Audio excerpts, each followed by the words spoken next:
और 9 साल का क्योंकि जश्न मोदी सरकार बना रही है, तो जरूरी है कि आईना भी दिखाया जाता रहे। नरेंद्र मोदी जी ने वो कीर्तिमान स्थापित किया है जो इस देश के 14 प्रधानमंत्री उनसे पहले नहीं कर पाए हैं। इस देश के 14 प्रधानमंत्रियों ने कुल मिलाकर मात्र 55 लाख करोड़ रुपए का कर्जा लिया। 67 साल में 14 प्रधानमंत्रियों ने कुल 55 लाख करोड़ का कब्जा लिया, और हर बार रेस में आगे रहने की चाहत वाले नरेंद्र मोदी जी ने पिछले 9 साल में हिंदुस्तान का कर्जा तिगुना कर दिया। 100 लाख करोड़ रुपए से ज्यादा का कर्जा उन्होंने मात्र 9 साल में ले लिया। कहां 67 साल में 55 लाख करोड़ लिया गया था। तो एक नया कीर्तिमान उन्होंने वो स्थापित किया जो इस देश के 14 और प्रधानमंत्री नहीं कर पाए। सिंपल तौर पे बता दूं, अगर इस समय, इस वक्त, इस सेकंड पर एक बच्चा इस देश में पैदा हो रहा है तो उसके सिर पर भी 1,20,000 रुपए का कर्जा लादने का काम मोदी सरकार ने पिछले 9 साल में किया है। और अगर और सिंपली बोलने पर आ जाऊं तो हर सेकंड इस सरकार ने 4 लाख रुपए का कर्जा लिया है, हर मिनट पर लगभग 2.5 करोड़ का लिया है, हर घंटे पर 144 करोड़ का कर्जा लिया है, 3,456 करोड़ का कर्जा हर दिन लिया है, हर महीने 1 लाख करोड़ से ज्यादा, और हर साल लगभग 12.5 लाख करोड़ का कर्जा लिया है। इसीलिए 9 सालों में 100 लाख करोड़ से ज्यादा का कर्जा लेने का कीर्तिमान और इस देश के लोगों पर कर्जा के बोझ तले उनको दबाने का कीर्तिमान नरेंद्र मोदी जी ने स्थापित किया है। आप इनसे कोई भी सवाल पूछिए, बाकी देशों की बात करते हैं तो उस पर भी आईना दिखाना जरूरी है। भारत का डेट टू जीडीपी रेशियो, मतलब कर्ज और जीडीपी का जो अनुपात होता है, जो रेशियो होता है, वो 84% पर है इस समय। और हमारे तरह की जो इमर्जिंग मार्केट इकोनॉमीज हैं या प्रगतिशील डेवलपिंग इकोनॉमीज जिनको कहते हैं, उनका औसतन ये रेशियो 64.5% पे है। हमारा 84% पर है, उनका 64.5% पे है, 64.5% पर। एक समस्या और भी है, जब आपका ऋण 155 लाख करोड़ हो जाता है तो उस पर आपको ब्याज भी चुकाना पड़ता है। हर साल 11 लाख करोड़ तो सिर्फ ब्याज चुकाने में, मतलब इंटरेस्ट पेमेंट में दिया जा रहा है। 11 लाख करोड़। उससे कितने आईआईटीज, कितने एम्स बन सकते हैं, कितने लोगों का इलाज हो सकता है, कितने बच्चे कुपोषित होने से बच सकते हैं, कितनी मिड डे स्कीम्स चल सकती हैं, इसका अनुमान ही नहीं लगाया जा सकता है। 11 लाख करोड़ सिर्फ इस डेट की सर्विसिंग में, जिसको इंटरेस्ट पेमेंट कहते हैं, होता है। लेकिन एक बहुत भयावह चीज हो रही है। सीएजी की रिपोर्ट, यह हमारी रिपोर्ट नहीं है, यह सीएजी की रिपोर्ट है, और सीएजी की रिपोर्ट यह साफ तौर से कहती है कि 2020 में ही हमारी जो ऋण स्थिरता थी, जिसको डेट स्टेबिलिटी कहते हैं, वो नेगेटिव में जा चुकी थी। और तब डेट टू जीडीपी रेशियो, तब ऋण और जीडीपी का अनुपात मात्र 52% था। अब वो 84% है। तो हमारी डेट रीपेमेंट की, कर्जे को पाटने की क्षमता पर भी सवाल उठाया जा रहा है। यह भयावह स्थिति हो रही है। एक और बड़ा सवाल है, और यह बड़ा सवाल हम सबके मन में आना चाहिए, क्योंकि सरकार आपको खर्रे बताने लगती है। हां, हमने कर्जा लिया, हमने 80 करोड़ लोगों को फ्री का राशन दिया। इसका फायदा किसको हो रहा है? क्या इसका फायदा गरीब को हो रहा है? क्या इसका फायदा मध्यम वर्ग को हो रहा है? क्या इसका फायदा निम्न मध्यम वर्ग को, आम आदमी को, युवा को, स्टूडेंट को हो रहा है? आप सुनकर भौचक्के रह जाएंगे कि ये जो इतना बड़ा बड़ा कर्जा उठाया जा रहा है, हमें और आपको कर्जे के तले दबाया जा रहा है, इसका फायदा न गरीब को है न मध्यम वर्ग को है। इसका फायदा सिर्फ और सिर्फ पूंजीपतियों को है। इस कर्जा लेने के दौरान 23 करोड़ लोग गरीबी की सीमा रेखा से नीचे चले गए। 83% लोगों की आय कम हुई। 11,000 से ज्यादा तो लघु मध्यम उद्योग, जिनको एमएसएमई कहा जाता है, वो पिछले साल ही बंद हो गए। लेकिन जो अरबपतियों की संख्या 2020 में 102 पर थी, वो जरूर बढ़ के 166 पर पहुंच गई। तो इसका फायदा भी सिर्फ और सिर्फ धन्ना सेठों को, अमीरों को और मोदी जी के परम प्रिय मित्रों को हो रहा है। अब दूसरा सवाल उठता है, ठीक है उनको फायदा हो रहा है, भाई वो तो part of India growth story है। अगर मोदी जी की सुन लीजिए, हमारा आपका क्या योगदान है, हम कुछ नहीं करते हैं, वो 10% लोग बहुत कुछ करते हैं। लेकिन सत्य उससे विपरीत है, क्योंकि ना वो भारत की विकास दर में अपना योगदान दे रहे हैं, ना टैक्स दे रहे हैं उतना।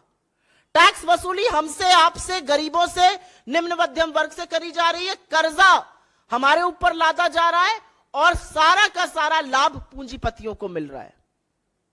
और इसीलिए जो दूसरा एक मुद्दा है पिछले 9 सालों का, एक तो है कि कर्जा तिगुना कर दिया, 100 लाख करोड़ का कर्जा उठा लिया 9 सालों में, और दूसरा एक है जो ये कहेंगे और कहते कहते थकते नहीं है, टैक्स कलेक्शन भी तिगुना हो गया, टैक्स कलेक्शन भी तिगुना हो गया। इससे ज्यादा वाहियात, इससे ज्यादा बड़ा कुतर्क और इससे ज्यादा नैतिक दिवालियापन का कोई और बयान और शर्मिंदगी का ये सरकार दे नहीं सकती है, क्योंकि इसकी भी असलियत सुन लीजिए, और ये असलियत सुननी और समझनी दोनों जरूरी है। जो भयावह आर्थिक असमानता है इस देश में,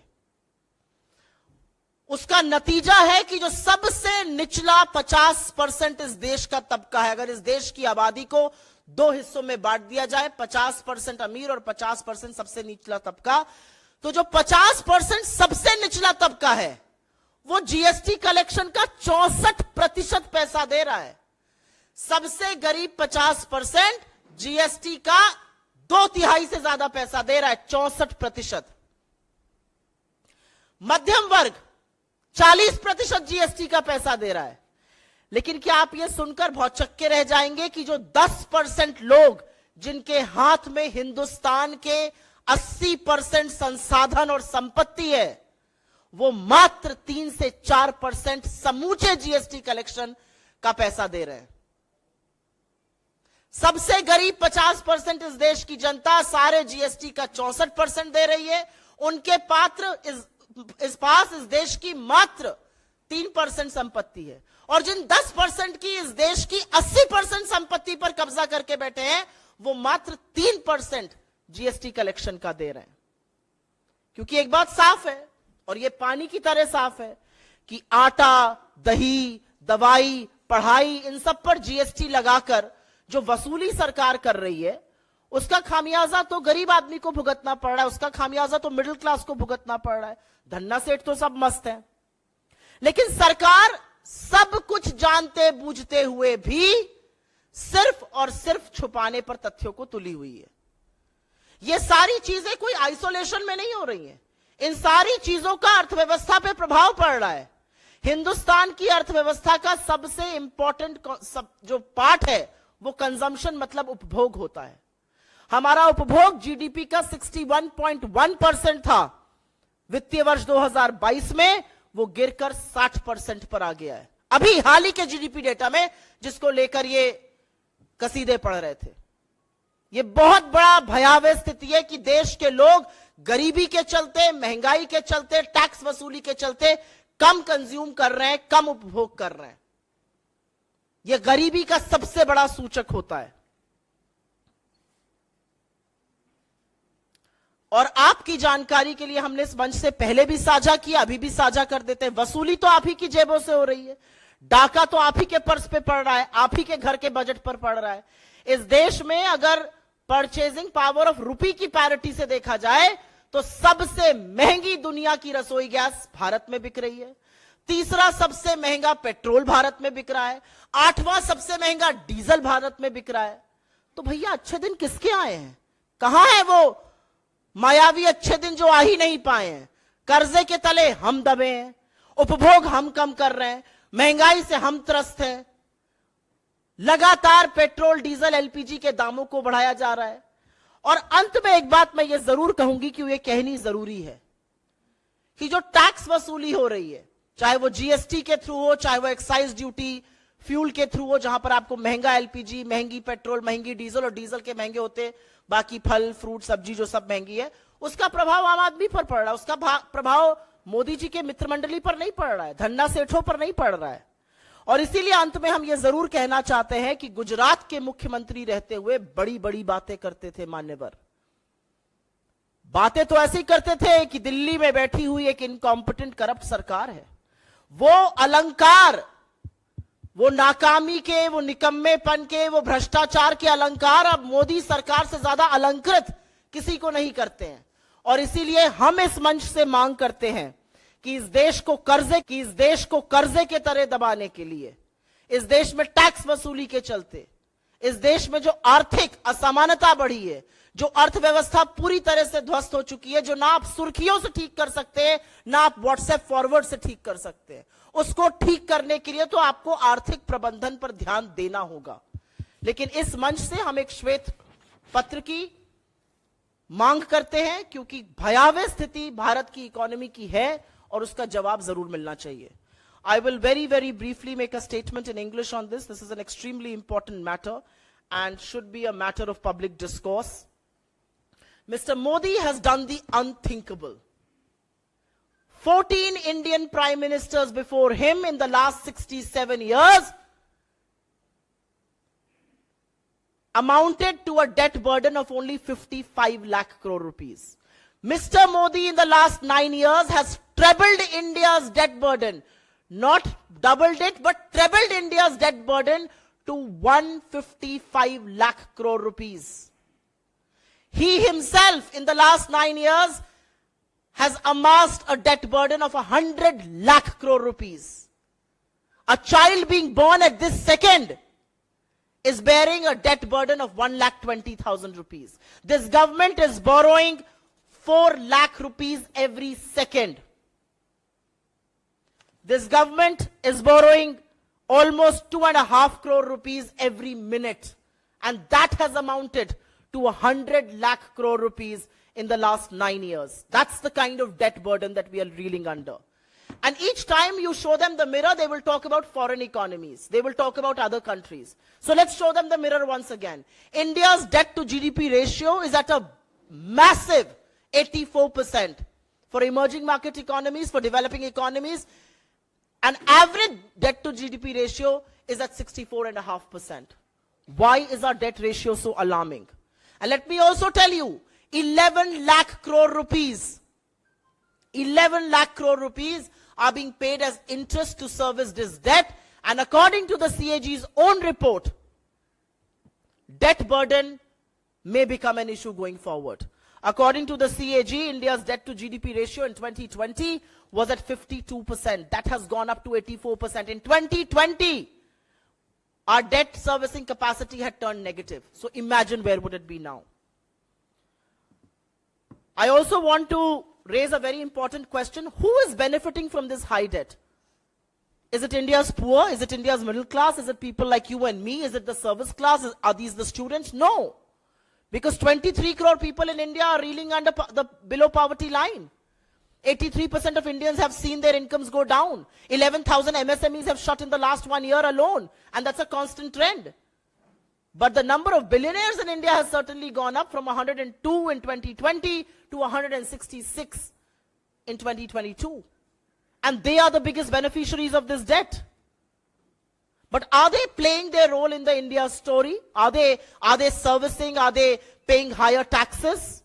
And you will be shocked to know that the truth is contrary to that.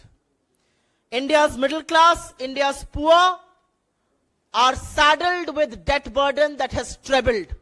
But they are also saddled with higher taxes. The bottom 50% of India's population is paying 64% of the GST collected. Bottom 50% of the population paying 64% of all GST collection. You know how much wealth of India rests with the bottom 50% of the population? 3%. The bottom 50% of India has 3% of the country's wealth but are paying 64% GST taxes. The top 10% of India has 80% of India's wealth and is paying 3% of GST collected. So who's being hurt by GST on common flour or on yogurt or on medicines or on stationery or on pencils or on school fee? It's the middle class. It's the poor. It's people who find it very tough to manage their finances right now.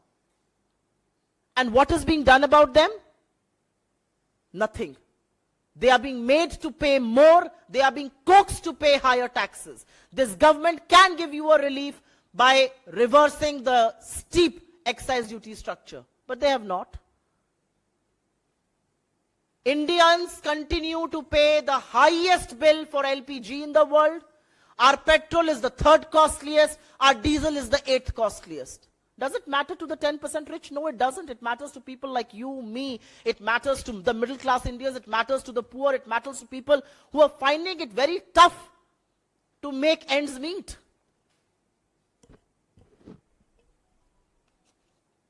The only thing that we say from this platform is that Mr. Modi, as Chief Minister of Gujarat, used to call the central government incompetent, inefficient, and corrupt.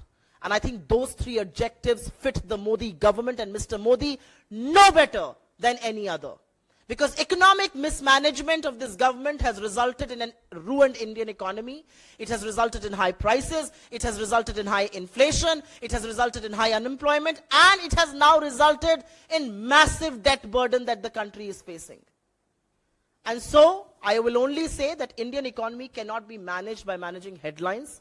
Indian economy can also not be managed by WhatsApp forwards. Indian economy will have to be managed by sound economic managers who don't want to hog the limelight, who want to do the work and fix the Indian economy and ensure that prosperity reaches every part of India. In the end, from this platform, we demand that a white paper be released on the Indian economy by the government, because the fault lines are only getting deeper.